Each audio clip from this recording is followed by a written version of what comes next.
Rektor Đokić ponovo poslao pismo premijeru Macudu. Predlaže da ponovo zakažu sastanak za ponedeljak ili utorak. Brnabićeva izjavila, rektor Đokić ne donosi samostalno odluke.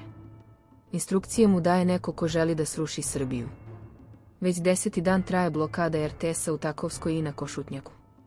Više od 600 srednjoškolaca krenulo je peški iz Beograda za Novi Sad kako bi stigli na veliki protest srednjoškolaca.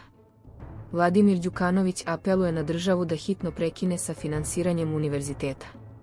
Za lokalne izbore u Kosjeriću na predlog studenata formirana je jedinstvena lista koju su podržali i studenti. U najbrutalnijem raketnom napadu Rusije na Kijev poginulo najmanje 9 osoba, a veliki broj njih je povređeno. Nacionalno telo za akreditaciju apeluje na fakultete da hitno preduzmu mere za nastavak nastave. Studenti sutra započinju svoj ultramaraton od 1700 km do Brisela. Cilj je Evropski parlament.